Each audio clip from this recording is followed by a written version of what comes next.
안녕하세요. 네, 이번 시간에는 지난번 살펴봤던 폼의 inf 태그 안에서 사용할 수 있는 다양한 속성들에 대해서 알아보도록 하겠습니다. 이 속성들은 태그 안에 사용하면서 그 태그를 도와줄 수 있는 여러 기능들을 말하는데요. 아까 inf 태그에서 가장 많이 사용하는 속성은 오토 포커스와 플레이스홀더, 리드 온리, 그리고 다음에 볼 리콰이어드입니다. 오토 포커스라는 것은 페이지를 불러왔을 때 그 폼 요소에 마우스 커서가 딱 표시돼 가지고 사용자가 쉽게 그 요소에다가 필요한 내용을 입력할 수 있게 하는 겁니다. 밑에 그림을 보시면 이름이라는 항목 옆에 있는 텍스트 필드에 마우스 커서가 표시가 되어 있어요. 그러니까 사용자가 가장 먼저 여기에 내용을 입력할 것이다 라고 생각을 해서 넣는 것을 말합니다. 그리고 플레이스 홀더라는 것은 밑에 학번이란 필드 옆에 보시면 하이픈 없이 입력, 이런 식으로 사용자가 입력을 할 때 도움이 될 만한 힌트를 넣기 위한 속성입니다. 여기서 플레이스 홀더 이퀄 하이픈 없이 입력 이러면 이 내용이 이 학번 필드 안에 표시가 되고요. 사용자가 클릭을 하면 그 내용이 사라집니다. 예전에는 이것을 이제 자바스크립트를 이용을 해서 많이 사용을 했었는데요. 여기 HTML5에서는 이 플레이스홀더라는 속성을 이용해서 힌트를 바로 표시할 수가 있습니다. 그리고 리드 온리는 원래 폼이라는 것이 사용자가 입력을 할 수 있게 하는 영역인데 그 폼 형태를 띠고 있지만 사용자가 입력은 하지 않고 내용만 볼 수 있게 하는 속성이 바로 리드 온리입니다. 밑에 예제를 보시면 영어 회화 초급 시간이 오전 9시부터 11시까지인데 이것을 텍스트 필드 안에 표시를 해서 다른 폼 요소하고 일관된 형태를 유지하면서 실제로 사용자는 여기다 입력을 할 수가 없어요. 이런 영역을 만들고 싶으면 read only라고 지정을 해주면 됩니다. 우리가 뭐 사용자 약관이나 이런 걸 보면은 텍스트 에어리어라고 하는 폼 요소를 사용하고 있으면서도 사용자가 그 안에는 내용을 입력할 수가 없죠. 그러니까 폼 요소이면서 입력하지 못하게 할 때 read only라는 속성을 사용을 합니다. 그리고 HTML5에 와서 크게 강화된 부분이 이게 필드를 체크하는 기능이에요. 원하는 필드에 required라고 지정을 해주면 그 필드에 반드시 사용자가 입력을 해야만 그 폼이 전송이 됩니다.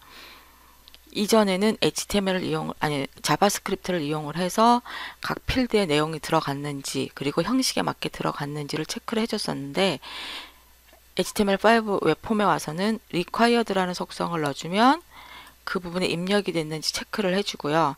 타입을 이메일이라든지 URL이라든지 이렇게 용도에 맞게 타입을 지정을 해주면 그 형식까지도 체크를 해줄 수 있게 됩니다. 오른쪽 화면을 보시면 이름이 필수란이었는데 이름에 입력을 하지 않고 전송 버튼을 눌렀을 때 파이어폭스는 이 입력란을 작성하세요 라는 식으로 에러 메시지가 나타나고요. 이게 크롬이군요. 파이어폭스 같은 경우는 이 항목을 필수로 입력해 주십시오 라든지 각 브라우저에서 지정한 에러 메시지가 나타납니다. 이 required라는 속성을 처리하는 것이 브라우저이기 때문에 브라우저에서 지정한 메시지가 표시가 되는 거죠. 한번 실제 사용된 예를 살펴보도록 할게요. 자, 이게 유튜브 사이트인데요. 유튜브 사이트는 바로 접속을 하면 여기 검색창 부분에 사용자 마우스 커서가 이렇게 깜빡깜빡 하게 됩니다. 그러니까 유튜브에 어떤 내용을 보러 들어온 사람이라면 검색을 가장 많이 사용할 것이다. 그래서 검색 필드에 바로 마우스 커서가 표시되게 하는데요. 이것을 표시할 때 사용한 속성을 한번 보면 inf 태그 안에서 오토포커스라는 속성을 사용했을 거예요. 여기 보면 오토포커스라고 있죠. 이 오토포커스라는 속성이 이 필드 안에 커서가 접속하자마자 커서가 표시되도록 해줍니다. 또 다른 속성을 한번 보겠습니다. 이게 비메오라는 사이트인데요. 비메오 사이트에 회원가입을 하려고 합니다. 보면은 이름이나 이메일 주소랑 비밀번호를 입력하게 되어 있는데 제가 아무것도 입력을 하지 않았어요. 그랬더니 이 필드는 꼭 채워줘야 한다라고 표시가 됩니다. 어떤 속성을 사용했는지 한번 보도록 할게요. 보시면은 required라는 속성을 사용을 했죠. 이 required라는 속성 때문에 내용을 입력하지 않고 전송 버튼을 눌렀을 때 에러 메시지가 나타나게 되고요. placeholder라는 속성은 이 앞에 성과 이름, 이메일 주소, 사용자가 어떤 내용을 입력할 수 있게 힌트를 제공을 해주는데 그때 사용하는 속성이 placeholder입니다. 이런 식으로 input 태그의 속성들을 사용할 수가 있고요. 넘버나 레인지 같은 것을 표현했을 때 값, 최소값, 최대값, 또 그 다음에 스핀 박스를 클릭했을 때 얼마만큼 증가하게 할 것인지 이런 걸 지정할 때는 min, max, step 같은 속성을 사용을 합니다. 그리고 사이즈나 min length, max length는 텍스트 필드에서 화면에 몇 글자가 보이게 할지 이럴 때는 사이즈를 사용을 하고요. 입력해야 할 최대 글자, 최소 글자는 맥스 랭스하고 민 랭스만 min 랭스를 이용을 해서 지정을 합니다. 자, input 태그 속성 다음에 이제 input 태그 외에 다른 태그들에 대해서 한번 알아볼게요. 여러 개의 옵션 중에서 특정한 걸 하나를 선택할 때 우리는 보통 드롭다운이라는 목록을 사용을 하는데요. 이 드롭다운 목록은 셀렉트 태그하고 옵션 태그를 이용을 해서 만들어줍니다.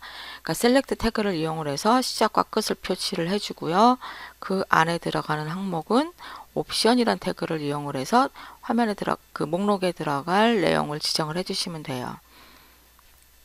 그 다음에 초기에 목록을 표시하면서 선택된 값으로 지정을 하고 싶은 게 있다라면 그 항목에 selected라는 속성을 지정을 해주시면 됩니다. 이 셀렉트하고 옵션을 사용을 할 때 그룹을 묶어주고 싶다. 항목끼리 지금 보시면 공과대학이란 그룹과 인문대학이란 그룹으로 나눠주고 싶다. 이랬을 때는 옵션을 opt 그룹이라는 태그로 묶어주시면 돼요. 그러니까 공과대학에 해당하는 과를 다 나열을 하고 그것을 opt 그룹으로 묶고요. 거기에 사용할 제목은 라벨을 공과대학이라고 하면 이렇게 공과대학이라고 그룹이 지어지고 그룹 이름이 표시가 됩니다. 여러 개 나열된 데이터 중에서 값을 선택하는 또 다른 태그가 있는데요. 그때는 데이터 리스트라는 태그입니다. 여기도 각 항목은 옵션이라는 태그를 이용을 해서 표시를 하는데 셀렉트가 드롭다운 목록이었다면 데이터 리스트는 텍스트 필드에 어떤 값을 입력을 해야 되는데 네가 이 값을 입력을 할 때는 이 중에서 하나만 입력을 해라라고 데이터 목록을 제시할 수가 있습니다. 그때 데이터 리스트를 사용을 합니다. 예를 한번 보도록 할게요.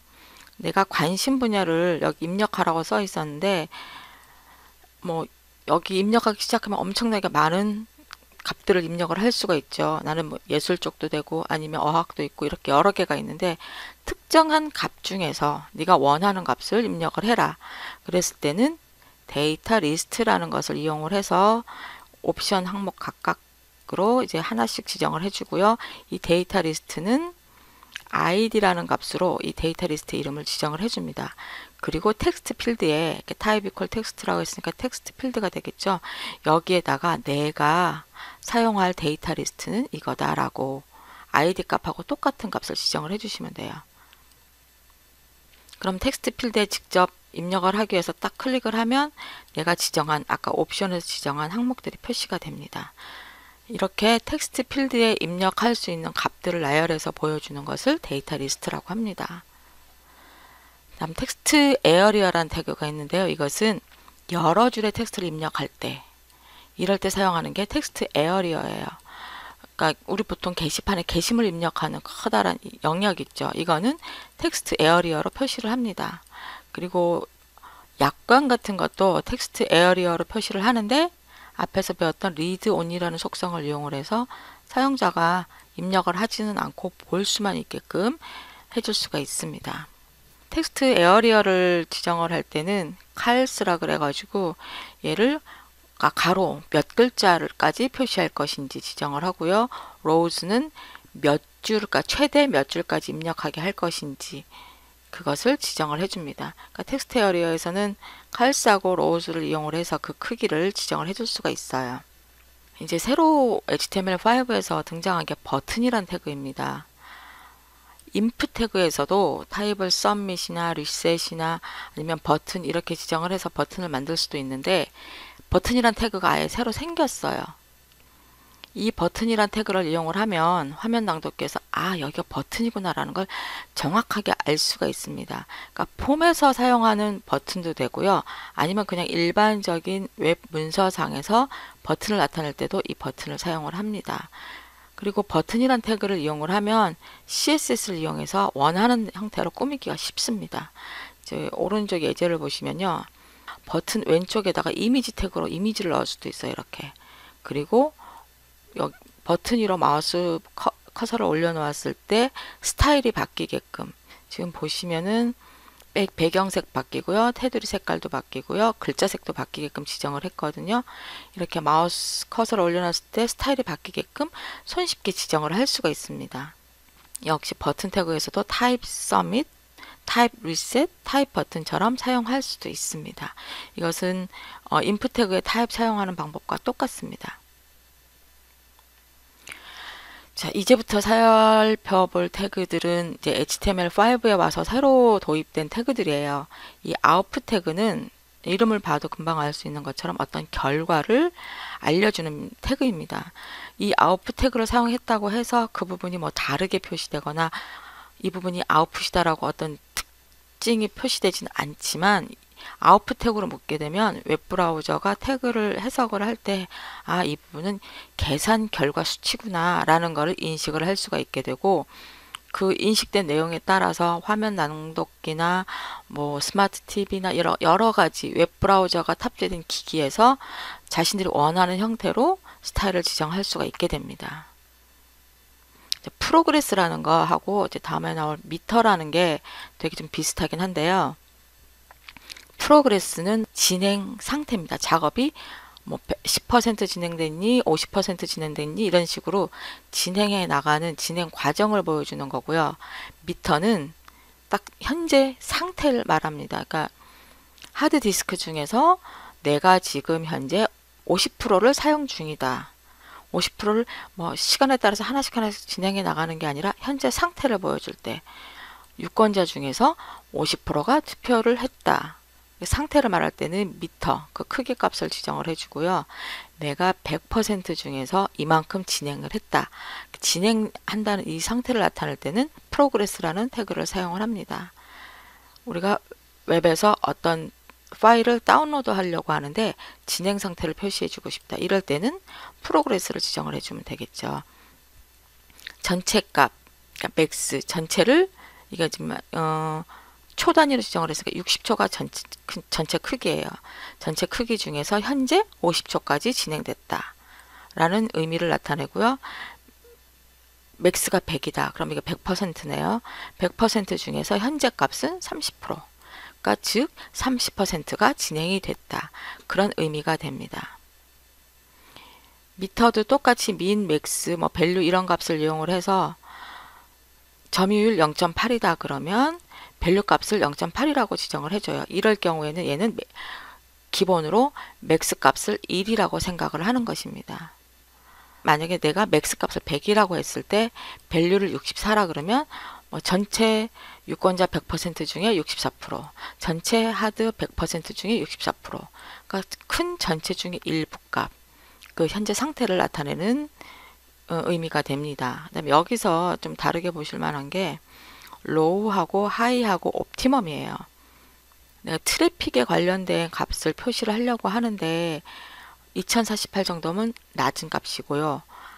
8192면은 하이 값이에요. 그러니까 높은 값이에요. 나는 이 정도라고 이제 범위를 지정을 해놨고, 근데 현재 값은 9216이에요.